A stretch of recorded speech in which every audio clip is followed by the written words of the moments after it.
I think they're up there and they're smiling down on this project in hopes it will help other families who have lost loved ones. 1 year ago, Donna Fox lost her husband and her 101-year-old father to COVID-19. This has been a very challenging time, a lot of heartbreak and a lot of loss. The doctors and nurses shared her heartbreak and loss. I would not have wanted my husband or my father at any other place. Tonight, Donna and the team from the COVID unit at Lexington Medical Center reflect on how they became family during a time of unspeakable grief and are now doing all they can to offer hope to others.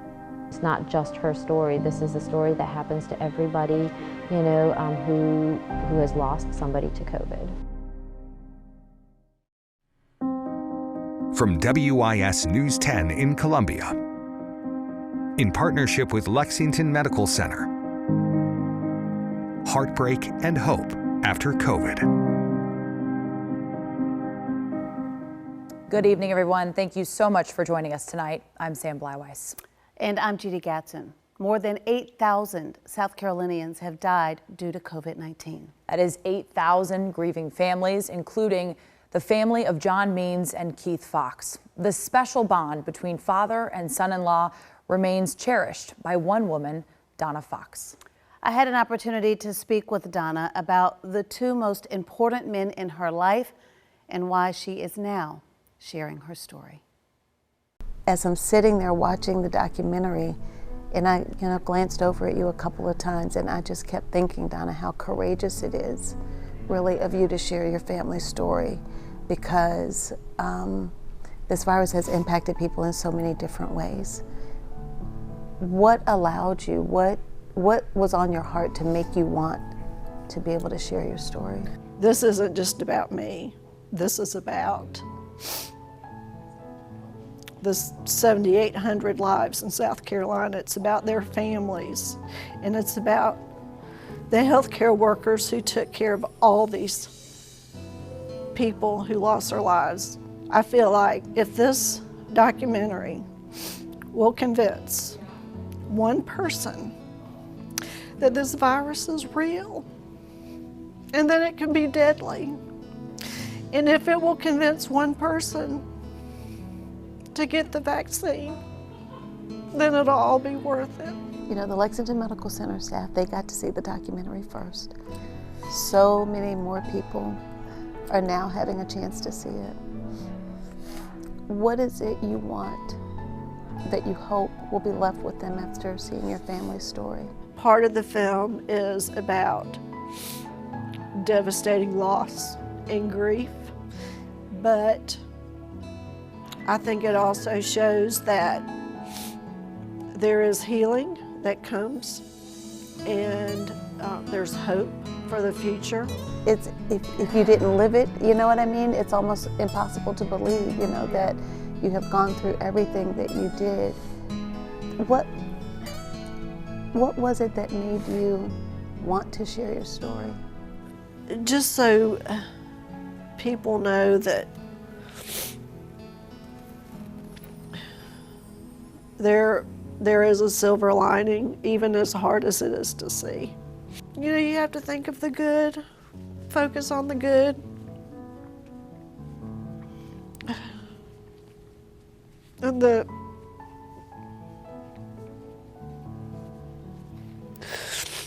good Lord doesn't leave us, but He's with us.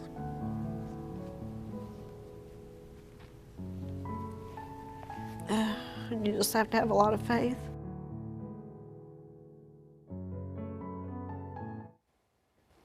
And she is a woman of incredible faith. That is exactly what Donna has leaned on to guide her over the course of this past year. Donna also had the many men and women at Lexington Medical Center to help her through one of the most unimaginable situations a person could experience. The Lexington Medical Center documented the countless hours that their doctors and nurses spent caring for Keith Fox and John Means. This is Donna's story of heartbreak and hope.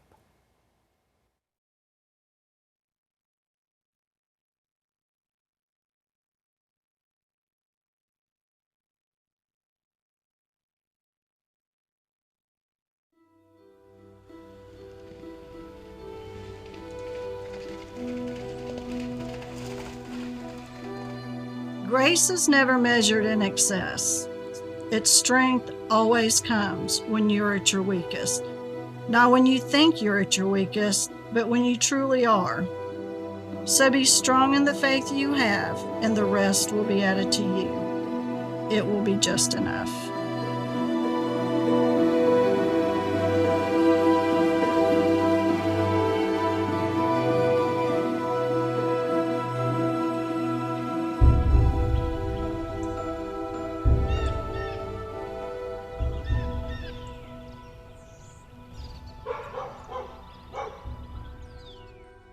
So March 31st, my father was living with us. It was a Tuesday morning. Keith woke me up. He had been outside and taking care of the horses, feeding them like he always did. And he came in and he said that, he said, you need to call my office manager and let her know that I can't come to work. That he says, I'm going to have to go be seen. He said, I'm just feeling really short of breath. In the meantime, my father, we had to have him checked because he was continuing to run fevers. The next day, Keith calls me very upset, saying that his heart rate is up, his oxygen levels are down, and he thinks they're going to have to put him on the ventilator. I got off the phone with him after an hour of talking to him. And then next thing I knew, I get a phone call from the doctor at urgent care saying my father had to be admitted to the hospital. So I had to tell my 101-year-old father that he was going to be admitted and that I couldn't be with him.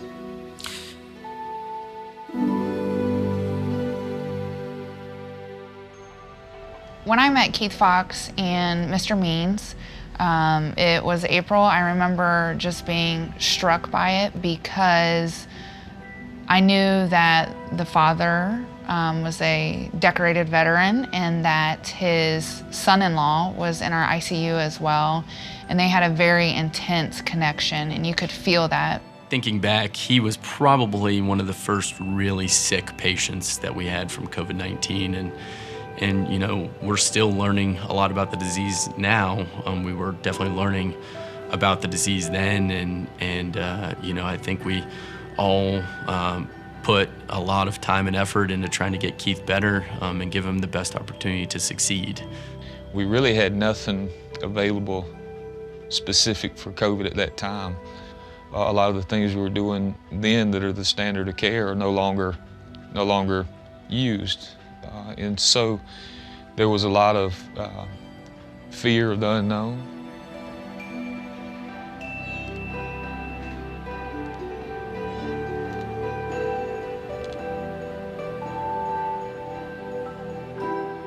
I was calling up there twice a day. Once speaking to the nurse taking care of my dad, and then I'd get on the phone with the nurse taking care of my husband. And I did that every day.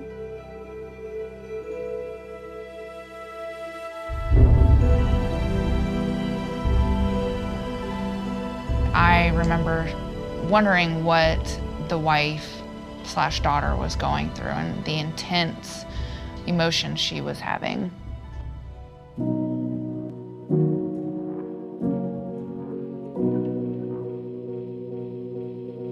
The staff actually wheeled him down to see my dad, which I know helped both of them tremendously.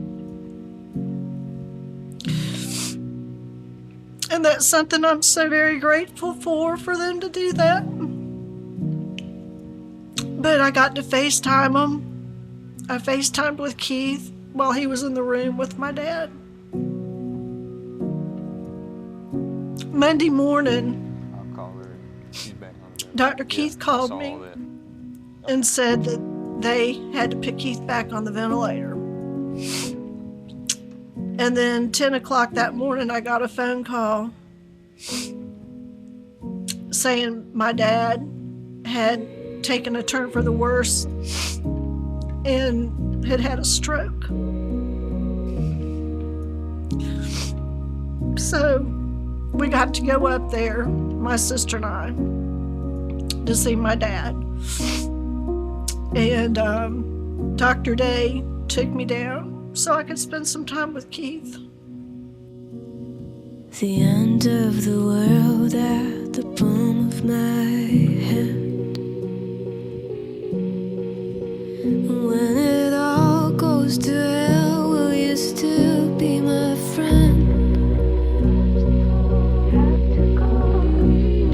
My face to the sea and my back's to the land. And if you can't come with me, I'll understand. Donna and her father have a very deep connection, and it truly is, you know, she's Daddy's little girl, and I can relate to that because my dad is my best friend. The day that Mr. Means passed away, I played music. His favorite music was big band. The song that was playing was You'll Always Be My Daddy, and that to me just signifies so much, and you know that Mr. Means was present with us and was always going to be present with Donna.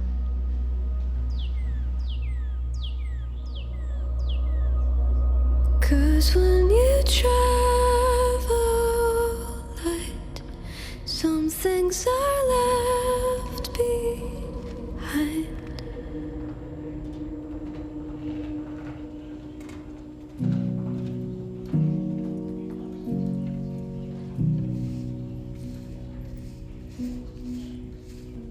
The day that Keith passed away, when they called us up there, Dr. Day and Dr. Choi and Dr. Keith were there. And all three of them were in the room. Dr. Keith was sitting there next to me, and Dr. Day and Dr. Choi were standing at the foot of the bed and had tears in their eyes. I think they just wanted so badly for him to beat this.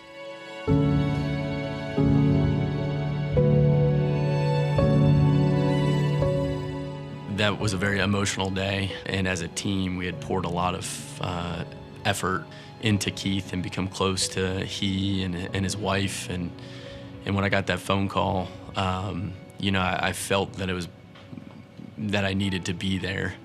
And be with him and his wife and their son and daughter-in-law, you know, at what was to be his last moments. That was difficult because the father-in-law had passed, and then he just did not do very well, you know, and that was, we had gotten so attached to him, mostly because, you know, again, us being family for him.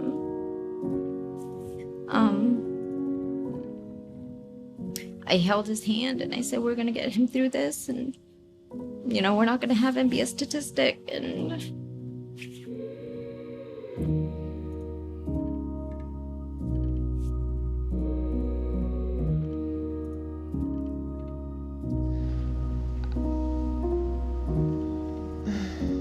moments like that are very hard.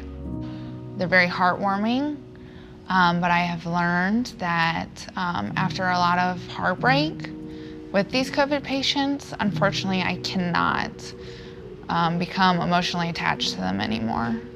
You are connected to these patients. You do become their families. And when they pass away, you are losing a part of yourself. There's no way to explain the heartbreak that we feel.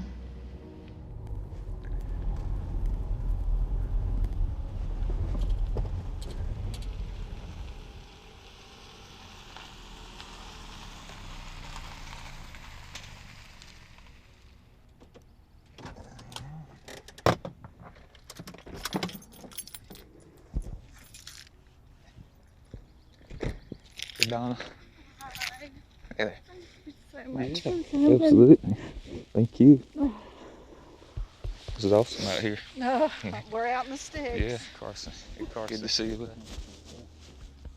Jim. Hey, good to see you.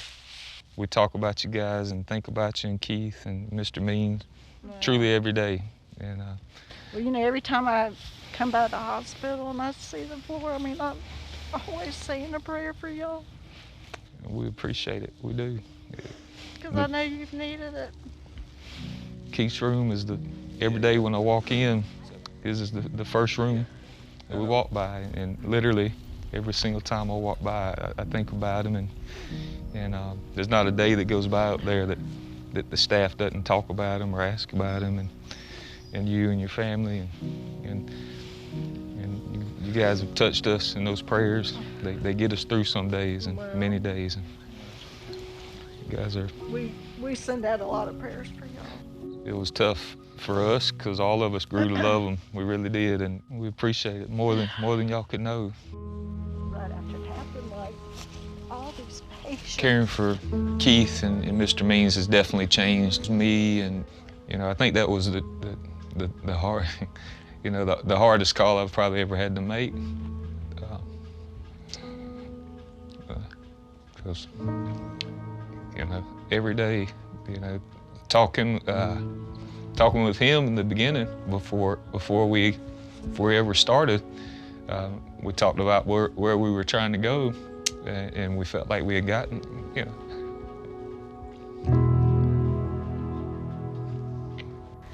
So anyhow, we tried to decide what we were going to do, and so we decided to make a memory garden for him,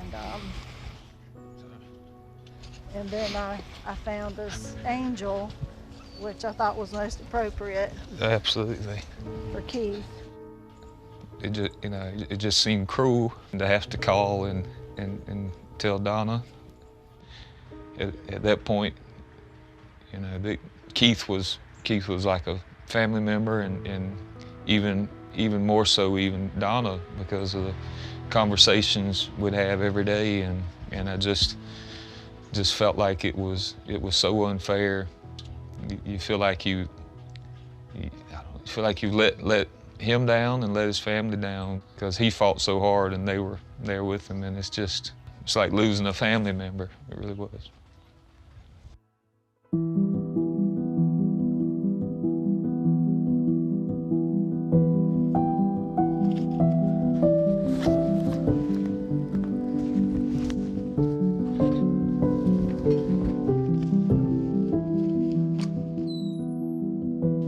Although I am grieving, and although my coworkers are grieving and my physicians are grieving, we look at Donna as an inspiration, because Donna is a pivotal pillar in our unit. It's gonna be a great day. We think about Donna often and her strength. Genuinely, if Donna can make this, we can do it. Those were our patients that we had, our first patients that we had for a very long time, and you know, Donna has become our family. This whole experience has truly made our team much stronger. Like I said, it was a brand new unit, and nobody could have been prepared for anything like what we were getting into. You too, get some rest, drive safe, okay? Yep. When you have a certain patient like that and a family like that, you know, it brought us together, and it helped set a foundation for our group as we took on this pandemic. The fact that nobody's left, the same people that are there in the beginning, shows the impact that this has had on everybody. It sounds cliche, but they're there to take care of the person, not the patient. You ready?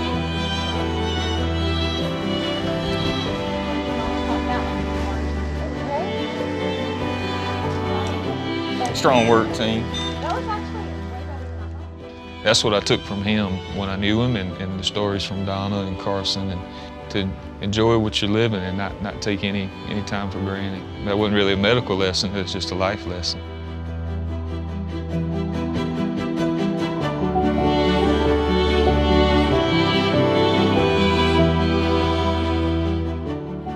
this story just shows that, you know, one family of many that have been affected, that became part of family, and that we still communicate with, still think about, and still pray for. We are all in this together, and we will get through this.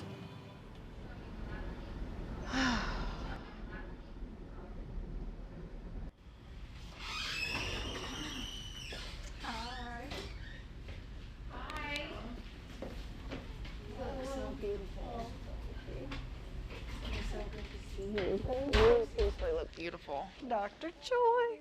Another one of those awesome hugs. When I came up here to see Keith, that you gave me a hug, and it was the first hug I had in 2 weeks, and it just meant so much to me.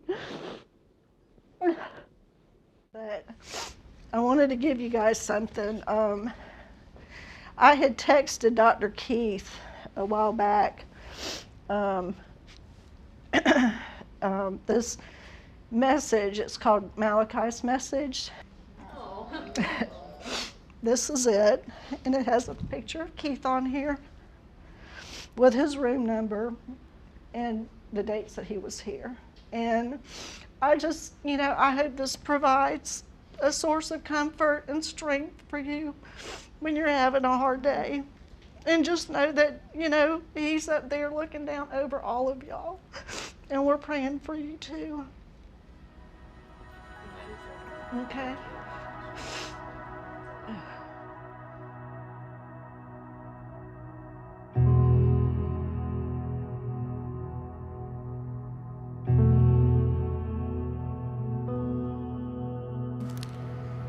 He was a cute little baby. Such big eyes, so cute. Yeah. All I have now is the memories that have happened in the past to think about and kind of relive. So it's just so important to just stop and just to be appreciative for the time you have with people. Spend time with them now, not tomorrow, not this weekend. One thing that's just completely rocked my world and changed it is, you know, losing my grandpa and then losing my dad 2 weeks later. You know, someone who just I thought I was going to have a lot more experiences with, who, you know, I was going to go trout fish with, who I was going to go hike with, you know. His passing has definitely made me appreciate all those times that I had like that with him. It's something I miss greatly because I just thought I had so much more of it. I have reached out and spoken to somebody who lost her husband a couple of months after I lost mine.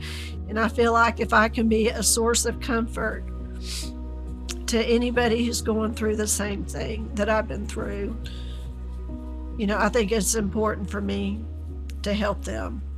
A little bit more to me, Keith. There you go. Thanks. All right.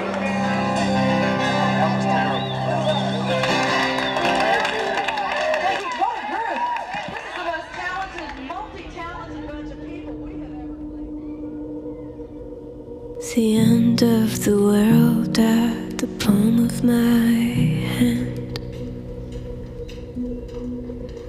When it all goes to hell, will you still be my friend? Alright. Count three. 1, 2, 3. My face to the sea and my back to the land. If you can't come with me, I'll understand.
Joining us live in our studio now is Donna Fox. Donna, thank you so much for being here tonight. Thank you for having me, Judy. You know, let me just say up front, you know, you and I had a lot of time to spend together and get to know each other a little bit, but I know that you never imagined sharing your story in this way. And I know, you know, it's a little nerve-wracking, so we can take a deep breath together. It'll be okay. I just have to say thank you for sharing your story. So many people have been impacted by this virus, but for a lot of different reasons, they haven't felt comfortable sharing their story. After watching the documentary tonight, especially those families who've been impacted the way that you have, what do you hope they're taking away from that now? Well, I hope they know that they're not the only ones that are dealing with this heartbreak. There's so many other people out there, and I hope that they will find comfort and hope for the future, and hope that this virus can be taken under control, and just to know that there's so many of us out there that are suffering. There are. And you know what? I've shared your story with a number of people, and they just cannot believe the heartbreak of losing your father and your husband within the span of a couple of weeks. When you, I know in the moment, it was just unspeakable grief, but when you look back on that 2-week period now, what was it that held you together, that helped you make it through? My faith. When my father passed away, I just kept thinking, surely Keith will get through this. We just kept hoping and praying, doing a lot of praying, and just taking one day at a time, and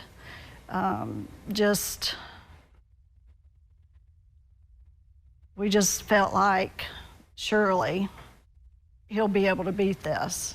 But as time went on, we did hope, and we did see that he was making some small baby steps, but you know, the doctors kept saying they were very cautiously optimistic. They never led me astray. They were always very upfront with me. And but you know, Dr. Keith always told me he didn't want to take away my hope. That he wanted me to have hope. So. And I know you held on to that hope, and you still have that hope in your heart in so many different ways. But Donna, one of the many things really that resonated from our conversation was that you were in the middle of trying to plan what the service that you were able to have in the moment for your dad, because we know you couldn't have the celebration of life that you might have, you know, thought about having. But that's when you got the call about your husband, and there's a photo of your dad and your husband together in the hospital that there are really no words needed to understand the love and the bond that they shared. I know that that was so difficult for you, but also very comforting. It was very difficult, but they did have a very, very close relationship, and there was that mutual respect and admiration. And so I know they both felt it, and I know my father felt it. And I'm just so thankful for the staff, the nurses and the doctors that made that happen, because that's just not something that normally happens. But the staff in the critical care unit, they made sure that happened, because they knew through conversations with me how close they were. Well, and you talk about that relationship. It was almost like he was his son, you know, the way that they shared that special bond. And you have a son as well. I know you see your husband in him every time you look at his face. Can you talk a little bit, Donna, because this virus is so different for each family that's impacted, but about the children. So how, and I don't know what advice you might have for parents who are trying to help their children navigate either a serious illness in their family because of COVID or they are grieving a heartbreaking loss. How were you able to help your son?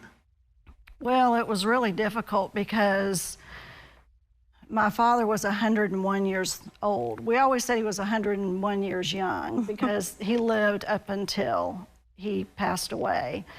But, you know, the fact that Keith lost his father at 61, and they had just reached that point in their life where they were always very close, but their relationship was transitioning to best friends. And they had so many hobbies that they enjoyed together. And, you know, it was just like Carson was just robbed of many more years with his dad. So I can't replace his dad, but I'm there for him. And we're very, very close. And, you know, I just, Carson, fortunately, you know, he doesn't hold in his emotions, which I think is very healthy. And if other parents out there with children that are grieving with this horrendous virus, just encouraging them to talk about it, because it's much healthier for them to be able to discuss it than to hold it in. Yeah, I like to call it, give them some space and some grace. Yes. To be able to create that opportunity to talk about it. Donna, I know you have been so grateful for the love and support of your friends, your family, your church. But there have also been some things that have really caused some additional hurt and pain when you hear conversations in the community. I mean, and obviously we cover it in the news every day, but from people who still incredibly don't think this virus is real, or people who refuse to wear a mask when they're out around other people in the community.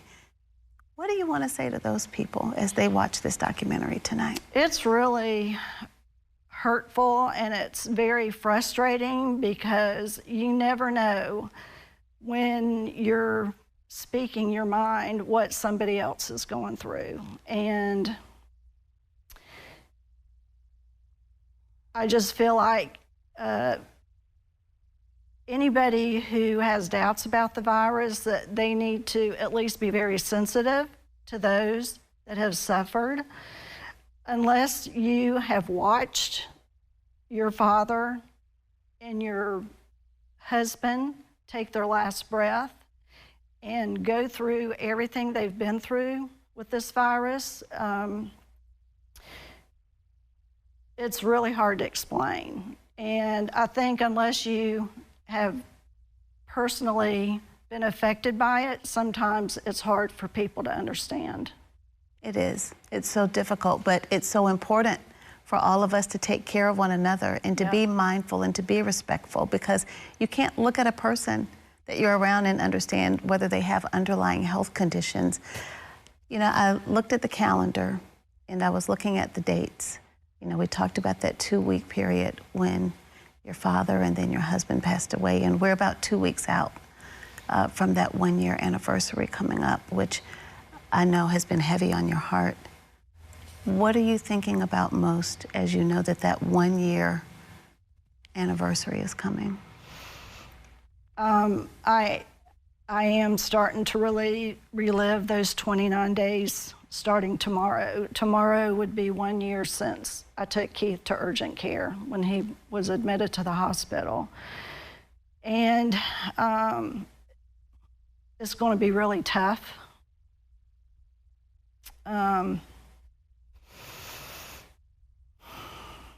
just have to take it one day at a time and stay strong and pray and lean on my friends and my family because they know how I'm struggling right now.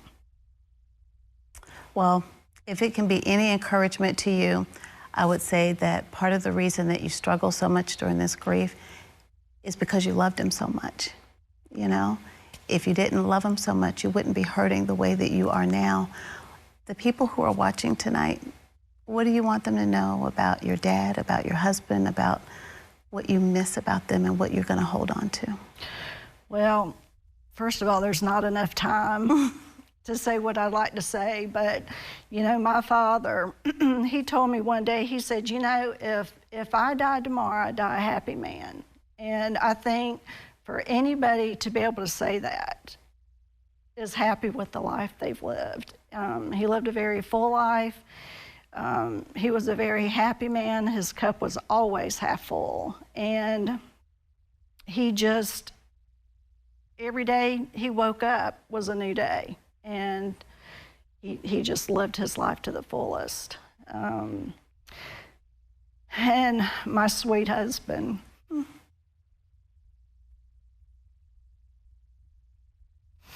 he was the kindest man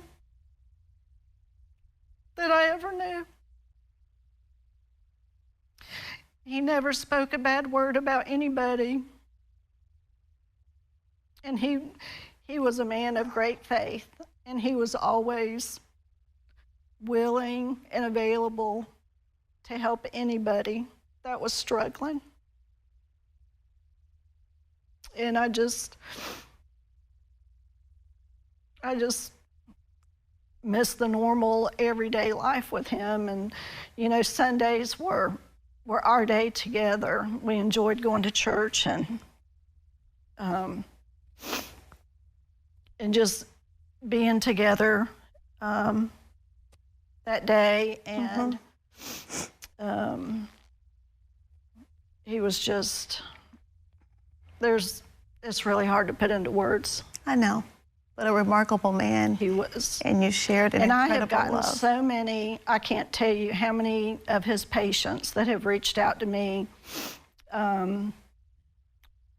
since he passed away, and just telling me how much he meant to them. And just going through his things, I have found so many notes from children that were patients of his that drew pictures and said, you know, I love you. They called him Dr. Fox, even though he always said, I'm Keith Fox, physician assistant. Right. But, you know, those are really hard to stumble upon. And I found one the other day. Oh, my goodness.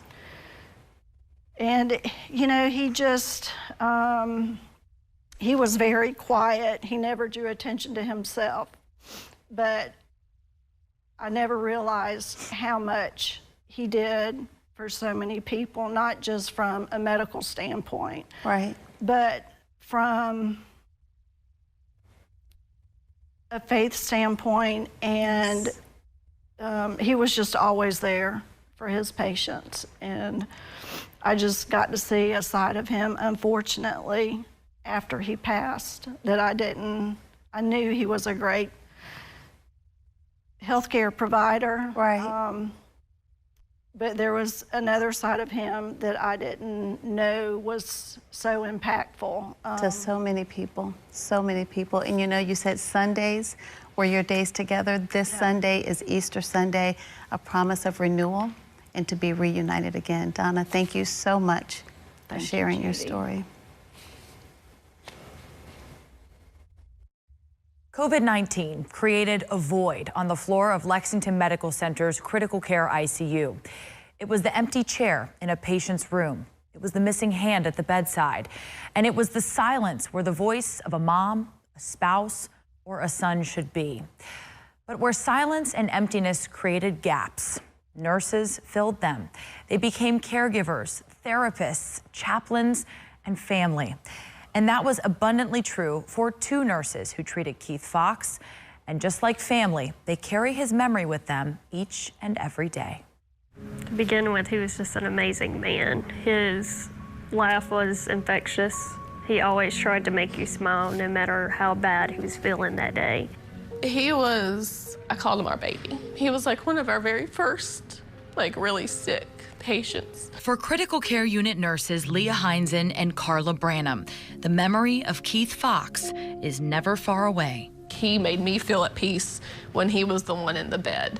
And she said that's just how he was. You know, he made everybody feel comfortable and at peace. The she Leah is referring to is Donna Fox. Donna, who was always just a FaceTime away, but couldn't be in the room, which meant nurses like Carla and Leah had to stand in the gap. I'd write him messages on his mirror, you know, that we love you and scripture, and just remind him that he was loved and his family loved him. But as much as they hoped for the best, in this case, they had to accept the worst. I'm very sorry that was the outcome. I prayed so hard that he would walk out. They endured moments when they tried everything, but COVID-19 was a moving, elusive target. Well, how are we going to deal with this? We don't even know what it is. It's like fighting a battle when you're blindfolded. We've had loss, but we've never had loss in this mass amount.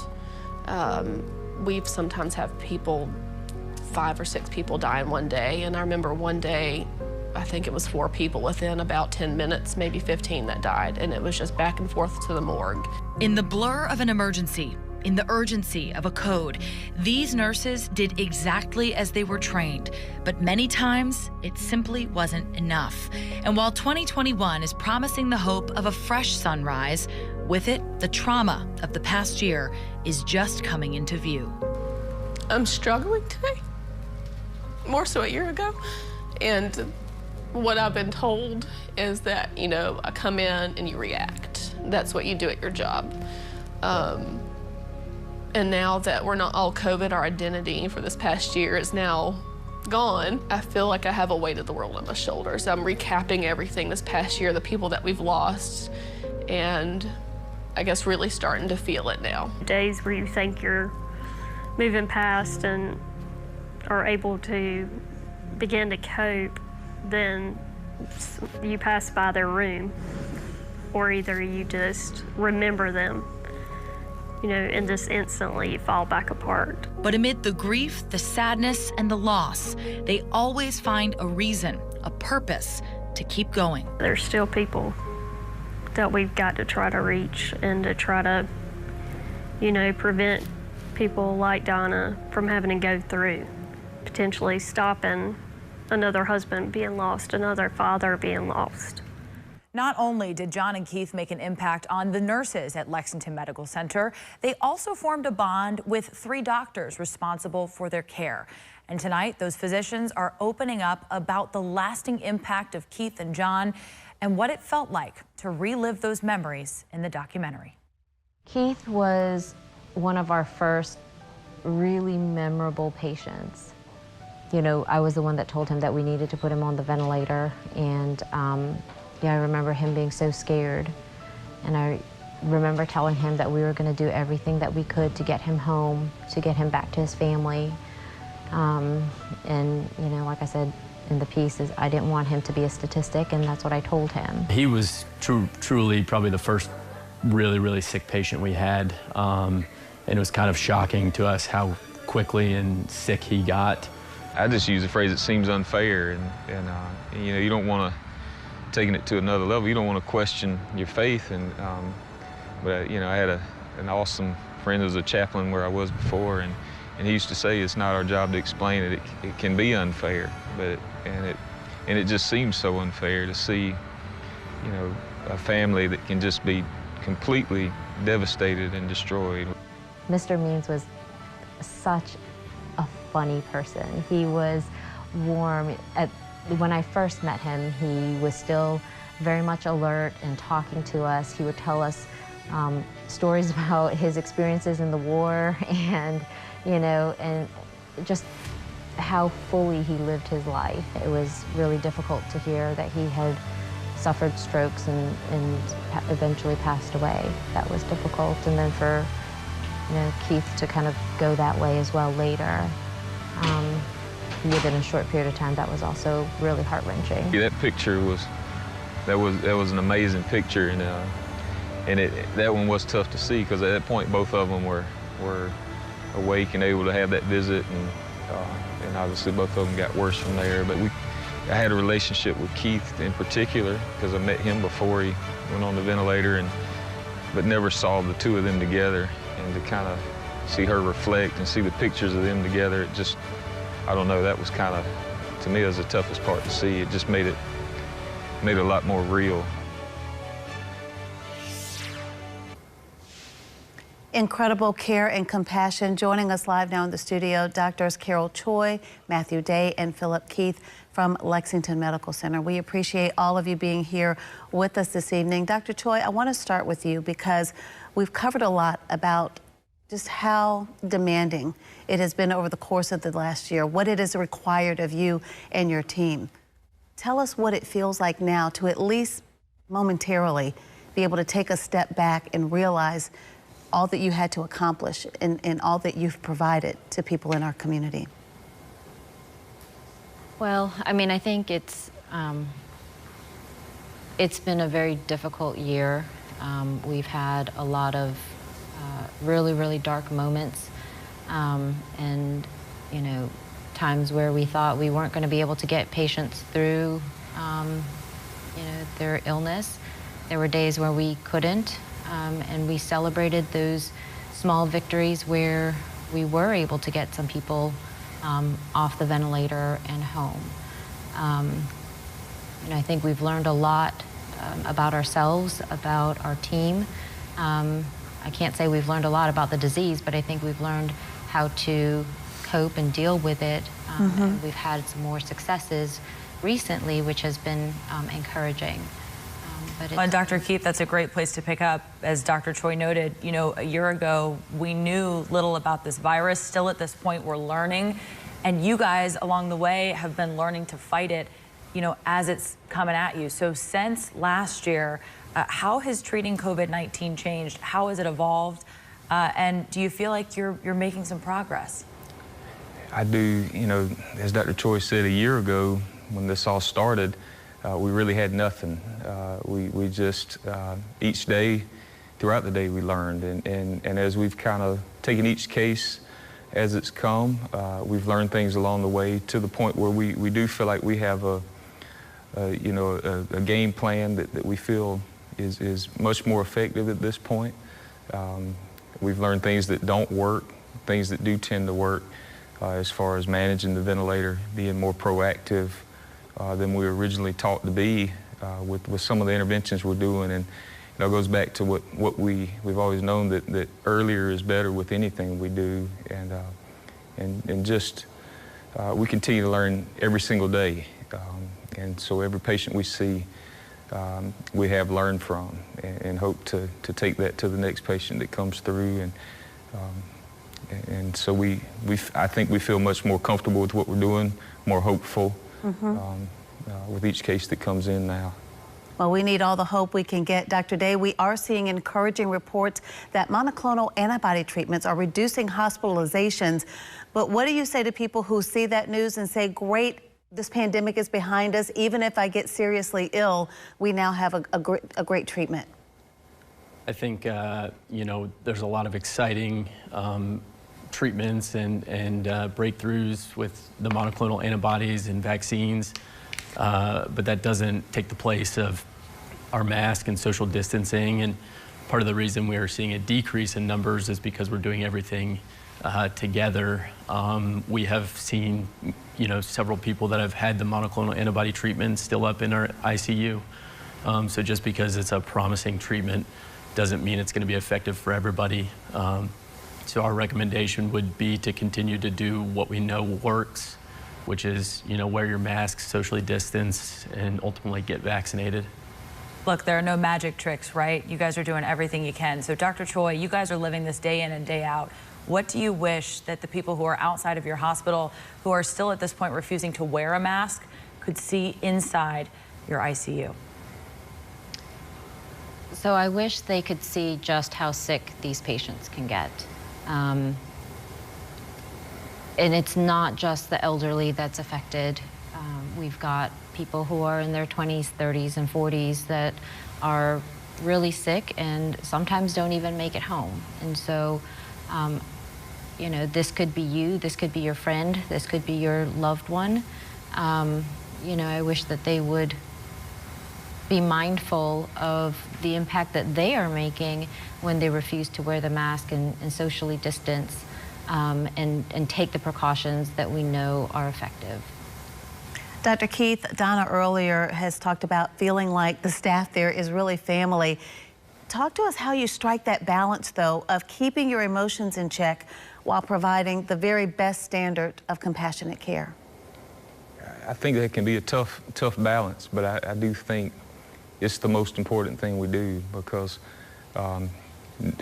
having your heart into it, being genuine, it means everything, I think, to the patients and their family.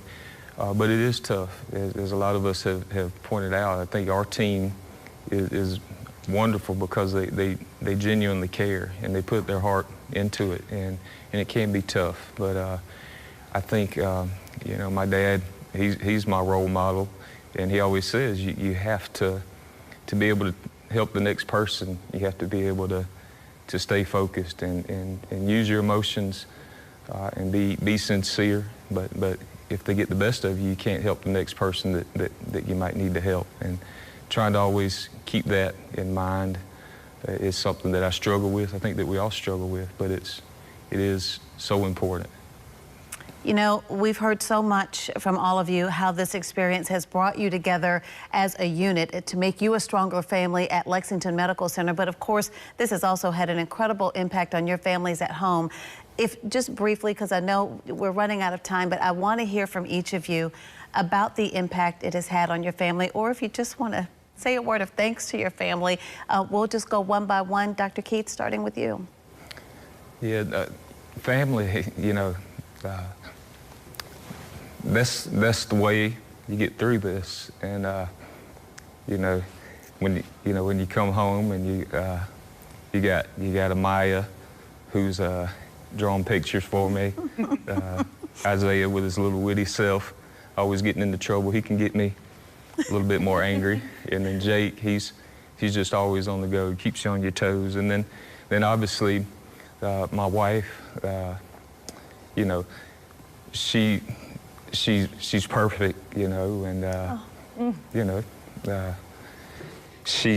you know, to have somebody like that, to be at home, to know your kids are doing well, and somebody that supports you, to go out and do what you feel like you're called to do is invaluable. And you know, my parents, I call them, they probably get tired of their old man son calling every day, but and then my neighbors, you know, your neighbors, it's just, it really takes a village, and just having that support system is unreal. Dr. Day, what about you? I second that. You know, as physicians, I guess we're considered the frontline workers, but we can't do our job if it's not for our support system. You know, I think for the past year, we've all worked long, hard hours, sometimes, you know, going in extra, and we couldn't do that if it weren't for, you know, a wife that is able to, you know, hold the fort down, and make sure that the kids are doing what they're supposed to, especially in the time of, you know, e-learning, as well as being the rock and support for myself with all the difficult times that we've been through. So it's been a challenging year, but a year of growth at the same time. And Dr. Choi, I know your spouse is no stranger to what you do, and I know you also have a little one at home. Right. So what has it been like for you guys at home? So it's actually been nice because my husband understands what I'm going through. He knows the struggles that I'm facing, and we'll oftentimes talk about different therapies that we're trying, and kind of be a sounding board for each other. So that's been very helpful. And you know, as Dr. Day had mentioned, you know, we do pick up extra shifts and work longer hours.